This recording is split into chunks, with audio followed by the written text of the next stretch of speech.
State bank of India देश का सबसे पुराना और सबसे बड़ा बैंक है। पुराना मतलब लगभग 225 साल पुराना, 221 साल पुराना टू बी प्रिसाइज। जब अंग्रेजों के समय में प्रेसिडेंसी बैंक हुआ करता था और उसको विलय करके 1955 में स्टेट बैंक का नाम किया गया। उसके पहले इसी बैंक का नाम इंपीरियल बैंक ऑफ इंडिया हुआ करता था, जो कि खाली कॉमर्शियल बैंकिंग के साथ साथ सरकारी भी सारे लेन देन जो रिजर्व बैंक ऑफ इंडिया जो अभी करता है वो कार्य भी पहले इंपीरियल बैंक ऑफ इंडिया के नाम से किया जाता था। और उसी में से ही 1955 में स्टेट बैंक ऑफ इंडिया की स्थापना हुई थी। लगभग 23,000 शाखाओं वाला यह बैंक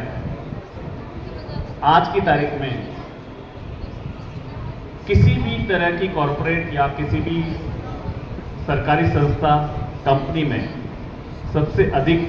प्रॉफिट करने वाली संस्था है पिछले 3 सालों से। ये सुनकर कई बार ऐसा आश्चर्य होता होगा कि एक सरकारी बैंक जो कि जहां पर कि चाहे रिलायंस हो, चाहे टाटास हो, या फिर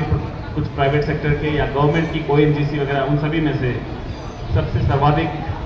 मुनाफा करने वाली कंपनी अपने देश की है। लेकिन इस बैंक का उद्देश्य कभी भी मुनाफा कमाना नहीं रहा है। इस बैंक की स्थापना, क्योंकि इस बैंक को देश की अर्थव्यवस्था से पूरी तरह से प्रॉक्सी की तरह जोड़ा जाता है, तो हम देश की अर्थव्यवस्था, एक बैंकिंग जो है देश के हर कोने कोने में पहुंचे, बैंकिंग सुविधा हर कोने में पहुंचे, उसी के साथ में हमारा सोशल एक्टिविटी में भी जहां भी बन पड़ता है, बैंक कोशिश करता है कि हम किस तरह से वापस समाज में कुछ हेल्प कर पाए। और उसी कड़ी में एक छोटी सी पहल है जिसको हम आज आपके स्कूल में करने के लिए आपने हमको मौका दिया। जो हमारे गर्ल चाइल्ड हैं, आसपास से दूर से आती हैं,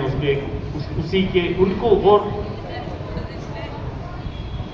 प्रोत्साहित करने के लिए, उनको और कॉन्फिडेंस देने के लिए एक छोटी सी पहल स्टेट बैंक की तरफ से है। बच्चों, एक चीज ध्यान में रखिएगा, पढ़ाई बहुत महत्वपूर्ण है, डिसिप्लिन बहुत महत्वपूर्ण है, लेकिन पढ़ाई का और डिसिप्लिन का महत्व सिर्फ कोई नौकरी पा लेने का नहीं है। हम सभी बच्चों में किसी न किसी तरह का टैलेंट है, किसी तरह की खूबियां हैं।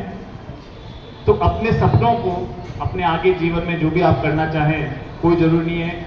कि वो पढ़कर कोई एग्जाम पास करके क्या जाए। किसी भी तरह के एंटरप्रेन्योरशिप में,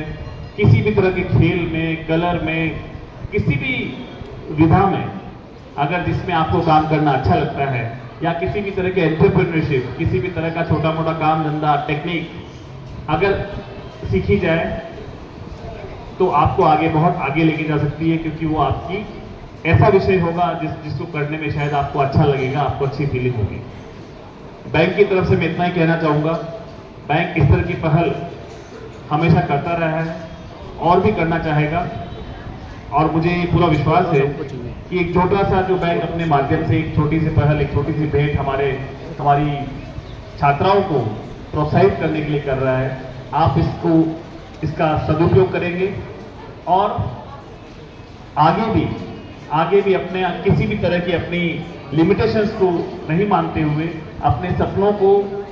पूरी तरह से जिएंगे और आगे बढ़ने की कोशिश करेंगे। बैंक स्कूल के पूरे मैनेजमेंट को भी धन्यवाद करता है, प्रिंसिपल सर को भी मैं धन्यवाद देता हूं एनसीआर हरियाणा की तरफ से कि आपने हमको ये मौका दिया इस कार्य में पहल करने का। और आगे भी जिस तरह से जरूरत होगी या हमारी तरफ से, बैंक की तरफ से कुछ एरिया जहां पर हम काम करना चाहते हैं गर्ल चाइल्ड के प्रमोट को आगे बढ़ाने के लिए, और हाइजीन रिलेटेड कुछ भी इस तरह के कार्य जो शायद हमारे समाज में उन लोगों को जिनके पास वो सब सुविधाएं नहीं है, तो आप जरूर बताएं। मैं अपनी टीम को, मैं अपने रीजनल मैनेजर रविंद्र गहलोत और पूरी रीजन 4 की टीम को भी बहुत बहुत धन्यवाद देता हूं कि उन्होंने, मुझे लगता है कि सही जगह को चुना है, सही स्कूल को चुना है, और जिन बालिकाओं को आज ये साइकिल डोनेट की जा रही है वो सही जगह पर पहुंच रही है। और मुझे पूरा विश्वास है कि ये कहीं न कहीं